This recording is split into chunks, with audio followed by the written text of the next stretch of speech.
Visiting Blackthorn Hall capped my winter tour of the Yorkshire moors. Dusk clung to the horizon as I arrived, the December cold biting through my coat.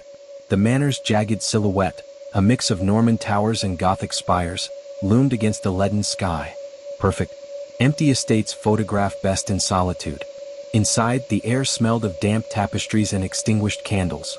My 1983 Nikon FE2 clicked steadily as I drifted through vaulted chambers, following a pamphlet titled Blackthorn's Forgotten Bloodline. No digital distractions here, just the satisfying crank of film advancing. By 7 p.m., I'd captured the Bone Chamber's ivory mosaics and the Gallery of Executed Earls. My final stop, the West Gallery, a 200-foot corridor lined with portraits of hollow-eyed nobility. That's when I saw the light. A side room blazed brighter than the rest, its crimson velvet rope coiled on the flagstones like a beheaded snake. Restricted areas have always called to me. Blame my thesis on Victorian asylum architecture. The chamber was barren save for two exits, a warped oak door and to the left, an arched passage sealed by iron bars drilled into medieval mortar.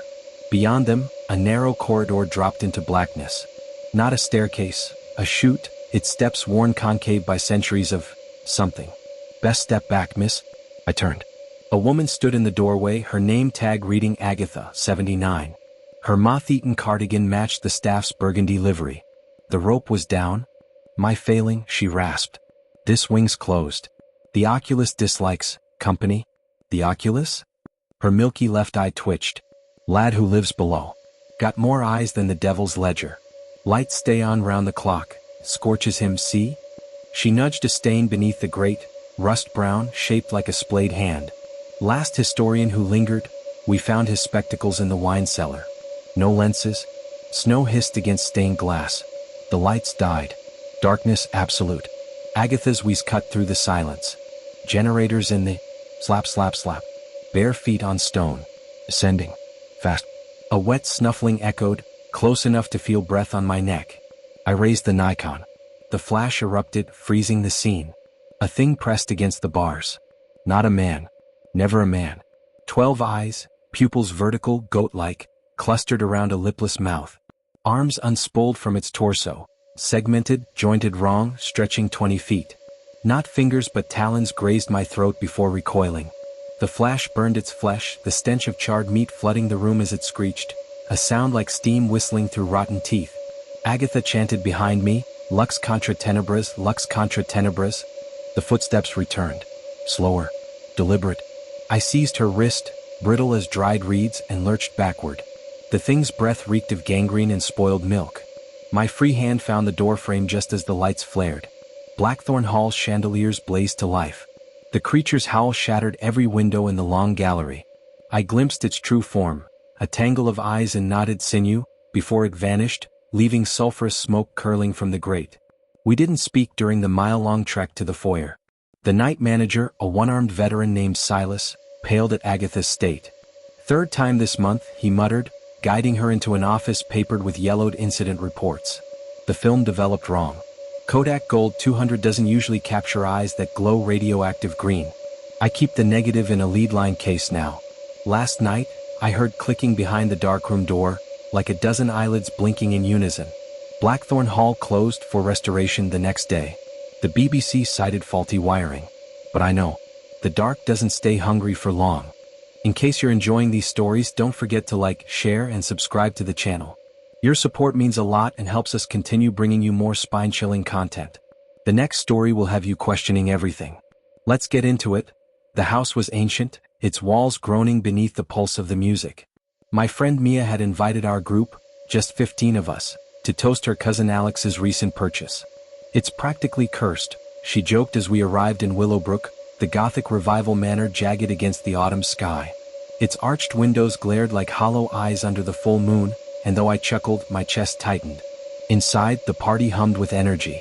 String lights cast shifting hues over peeling wallpaper, and the tang of spiced cider mingled with vanilla candles. We were all 22, fresh out of college, laughing over board games and cheap wine. But unease prickled the air. Shadows flickered at the edges of rooms, too quick, too deliberate. My roommate Ethan frowned.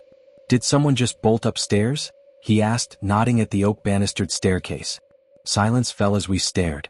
The steps were empty, but a silhouette seemed to ripple at the top. "No one's allowed up there," Mia insisted. "The second floor's unstable." The lights sputtered. We forced laughs, blaming old wiring, but the room felt suffocating. I slipped into the kitchen for air. The lone bulb above the sink buzzed, its light barely reaching the corners. As I grabbed a soda, a voice hissed, "Find me?" I whirled around. Empty. Then a drawer shot open, scattering utensils. I stumbled back, shattering my glass. Ethan rushed in. "What's wrong?" A thunderous crash echoed above us. "Enough jokes." Mia marched to the stairs. The lights died again. When they flickered on, a figure loomed at the top. It was gaunt, swathed in tattered gray, limbs twitching like a marionette's. Its face, if it had one, was a void swallowing the light. Screams erupted. We stampeded outside, the door slamming shut as the thing lurched down. 6 of us huddled in the overgrown garden while others screeched off in Hondas and Jeeps. Alex sprinted from the garage demanding answers. At Mia's description, he paled. "The Thompsons, they warned me. Said the house was awake. I thought they meant rot." None of us slept for weeks. Mia later blamed fog or pranksters, but I knew. Even now, when lights dim, I glimpsed those hollow eyes. It's still hungry. In case you're enjoying these stories, don't forget to like, share, and subscribe to the channel. Your support means a lot and helps us continue bringing you more spine-chilling content. Ready for more nightmares? Here comes the second story. It began with the attic window. At first, I dismissed the flicker of movement as a trick of the light, but doubt gnawed at me like a rat in the walls. I'd been in my parents' room that Tuesday afternoon, searching for my missing earbuds, when I noticed the casement window gaping open. Sunlight poured in, harsh and accusing. We lived on the 3rd floor of our brownstone in Hollowbrook, high enough that no passerby should have glimpsed me, yet my skin prickled. Had that shadow across the street paused too long? I slammed the window shut, clicked the latch, and fled. Summer break stretched endlessly. With Mom teaching summer classes and Dad managing the downtown hardware store, I spent hours at Willow Park, its oak trees offering scant relief from the heat. That day, I'd brought Whispers of Intuition, a book my therapist suggested after the panic attack started. Chapter 3 warned about the prickle, that icy sensation between your shoulders when danger nears. The park hummed with joggers and nannies pushing strollers. A shrill voice cut through the chatter. "Luna, watch out." I spun, heart racing, but it was just a stranger scolding her terrier. By dusk, the crowd had thinned. As I stood to leave, I saw her, a woman perched on a bench beneath the war memorial. Mid-40s, maybe, with bone-white hair cascading over a lavender sundress. Motionless. Pale as chalk. Our eyes met. I practically ran home. The brownstone's usual creaks felt louder, hungrier. Upstairs, the attic window yawned open again. My hands shook as I relatched it. The shower did nothing to calm me. Wrapped in a towel, I froze, a glint of metal outside the window. Our rusty fire escape trembled under the weight of a girl in a black hoodie. 14 tops. She dropped into the overgrown yard where 3 others waited, their whispers sharp as knives. "Hurry. She'll notice." The neighbors. The Garricks had lived next door since we moved in, yet I'd never seen them mow their lawn or open their blinds.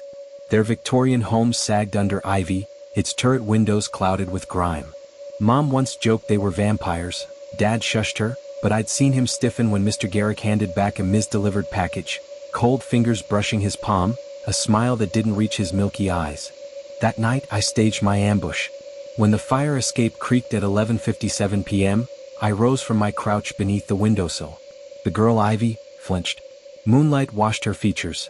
Jet black hair, skin like burnt charcoal, eyes the color of Arctic ice. My mirror opposite. "Hi, Luna," she crooned. No guilt. Only hunger. Her grip on my wrist felt inhuman. Blood welled where the latch bit into flesh as she hissed, 7 garbage bags in our bin. 7. Let's decorate. The stench hit first, rotten meat and chemicals. She looped the bags over the sill, humming as maggots spilled onto my rug. I didn't. My parents handle the trash. I'm 16 for God's sake. Her pupils dilated, black swallowing blue. 16. Perfect. I wrenched free and bolted downstairs. Dad, Ethan, was grading invoices at the kitchen table. He stormed next door before I could scream, "Don't touch her." Through the Garrick's parlor window, I watched Ivy snarl, "He's here," to a cluster of girls arranging dried flowers on a pewter tray. An ancient woman wheeled into view, Agnes, her spine curled like a question mark, liver-spotted hands clutching a twisted cane. Dad knocked. Agnes answered. Their fingers brushed. Time fractured. I knew with sick certainty what came next. The harvest moon ritual. Life siphoned through skin-to-skin contact, a transfusion of years. Dad convulsed, his beard streaking silver as Agnes's wrinkles smoothed into cruel youth. But the curse misfired. Instead of dying, Dad's neck twisted toward the moon. His scream became a howl. Agnes's rejuvenated face crumpled in rage. Wrong bloodline. You're not her real. The revelation hung in the air, sharp as the boning knife I grabbed from the block. Turns out, intuition isn't just for avoiding danger. Sometimes it tells you when to strike. Now, for another dark and haunting tale that will send shivers down your spine. I don't know what the hell was in that popsicle. Trigger warning, self-harm. Hello, my name is Lila and I am currently 21 years old. I have to share what happened to me 3 weeks ago here because it is my last hope and no one believes me. I'm studying nursing at National University of Rosario and my friends and I always have lunch at a cafe that's right in front of the college during lunch because it's very convenient. 3 weeks ago when we left the cafe, there was a popsicle cart, with a very kind and polite middle-aged woman selling them.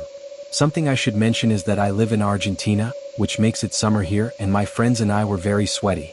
As you can imagine, we all bought popsicles. I specifically took mango. I can't remember exactly what each one took, but I remember 2 of them. Diego took pineapple and Camila took grape.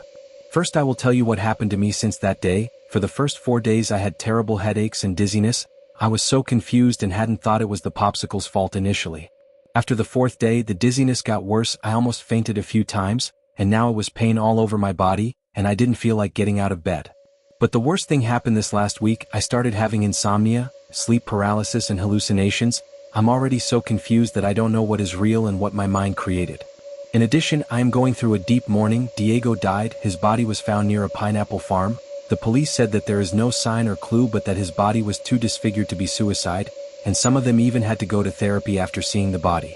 I didn't dare to look at his body, but now I'm seeing hallucinations everywhere with blood and especially his face. I hear laughter that is not human saying that I am the next condemned and that my fate was ready. I don't know how I see his body if I've never seen his body physically. On top of all this, Camila is missing. She was last seen in Plaza de Mayo during the early hours of the morning. She disappeared the day after we tried that popsicle and there are no clues so far and the police have stopped investigating.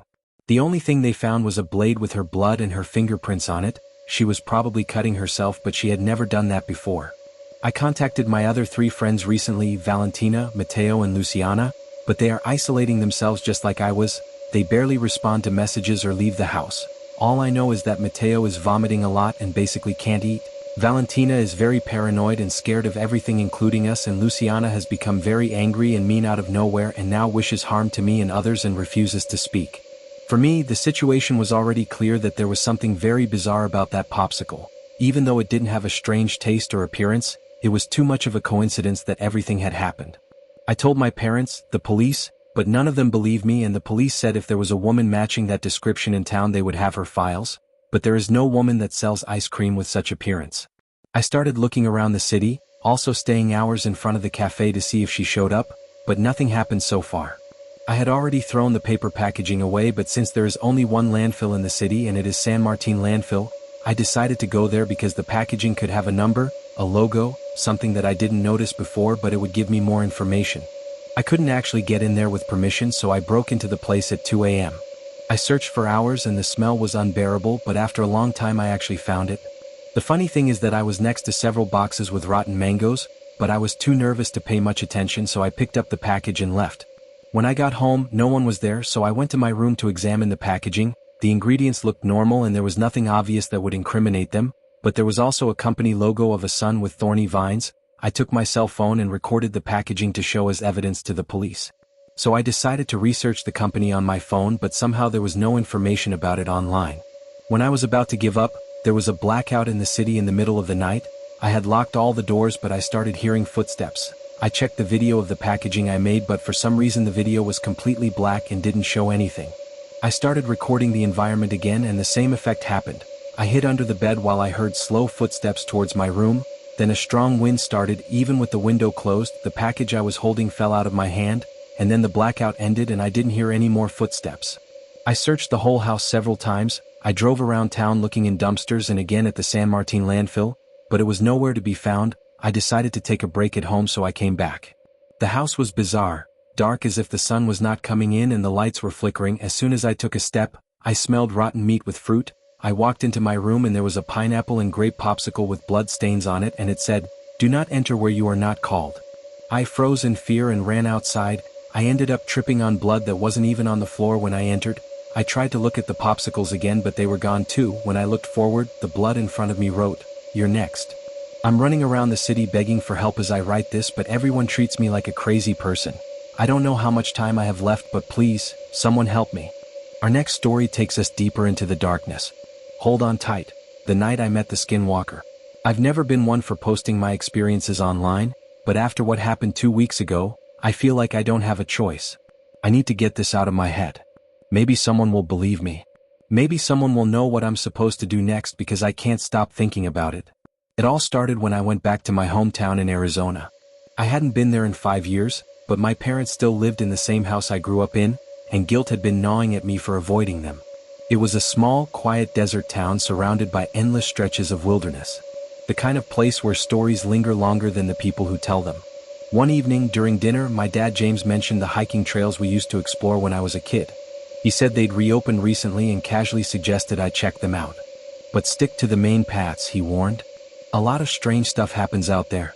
I brushed it off as a typical small-town superstition. Growing up, I'd heard my share of stories about weird lights, unexplainable noises, and the ever-popular skinwalker legend. It always felt like a scare tactic to keep kids from wandering too far. I'd spent hours out there as a teenager and never saw anything unusual. So, the next evening I grabbed a flashlight and headed out just before sunset. The trails were overgrown but still recognizable. The air was crisp, and the fading sunlight painted the horizon in warm shades of orange and pink. I took my time, letting nostalgia guide my steps, until I reached a fork in the path I didn't remember. One direction led uphill, toward the ridges overlooking the valley. The other curved downward, following the sound of rushing water. The Verde River wasn't on the original trail map, but the sound of water was strangely inviting. I figured it might be worth exploring.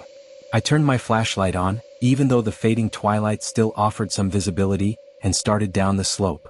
The air grew colder the closer I got to the river, and the trees became denser, their gnarled branches arching overhead like a tunnel. The sound of water grew louder, echoing off unseen rocks. Something about it felt off. The rushing water had an uneven cadence, like it was stuttering. My footsteps, too, seemed to echo strangely, just slightly out of sync with my movements, like something was walking a beat behind me. I kept stopping to listen, but every time I did, the forest fell completely silent. When I reached the riverbank, the sight was both beautiful and eerie. The water reflected the pale moonlight, shimmering as it flowed over jagged stones. But the landscape didn't feel right. The trees along the bank seemed unnaturally twisted, their trunks warped as if they'd been bent by unseen hands. The air smelled metallic, sharp and out of place. That's when I noticed the tracks. They were in the mud near the edge of the river, huge, elongated prints. At first glance, they looked human, but something was off about the proportions. The toes were too long, the heel too narrow, and they sank deeper into the mud than any person's weight could justify. I crouched down to get a closer look, and that's when I heard it. A voice. My voice. Help me. It came from the other side of the river, low and rasping, but unmistakably my own. I froze, my heart hammering in my chest. It wasn't an echo. It wasn't the wind. It was me calling out from somewhere in the trees. Help me, it said again, louder this time, a desperate, broken plea that sent chills down my spine. The flashlight trembled in my hand as I scanned the opposite bank, the beam cutting through the darkness. That's when I saw it. It was crouched near the water's edge, its pale, sagging skin catching the light. At first I thought it was a man, but the longer I stared, the less human it became. Its limbs were unnaturally long, bent at strange angles like a marionette with tangled strings. Its head hung low, the face obscured by matted hair, but I could feel its eyes on me, black, soulless pits that seemed to drink in the light. Help me, it said again, but this time its mouth moved and the words didn't match the sound. The voice was still mine, but the thing's lips jerked open and closed like a bad animatronic. The pauses between the words were wrong, fragmented, as if it was struggling to piece them together. Help me, it croaked again, dragging out the last syllable. It stood then, rising to its full, impossible height, its head nearly grazing the branches overhead. The skin around its joints cracked and stretched as it moved, like it was wearing a suit that didn't fit.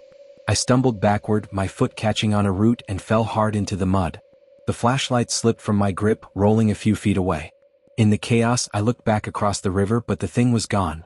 My breath came in ragged gasps as I scrambled to my feet, searching the treeline with shaking hands. The forest was silent now, even the sound of the water seemed muffled. Then I heard the crunch of gravel behind me. It was on my side of the river. I didn't look back. I couldn't. Every instinct in my body screamed at me to run, so I did. I tore through the trees, branches whipping at my face, the flashlight beam bouncing wildly ahead of me. Behind me, I heard it crashing through the underbrush, its movements uneven and wet like something crawling and stumbling all at once. And then it began to mimic me. It called out my name over and over in my voice. "Come back. Please," it wailed. "Wait for me." The desperation in its tone was uncanny, like it was trying to crawl inside my head, to make me feel sorry for it. I don't know how I made it back to the main trail. I don't remember the details.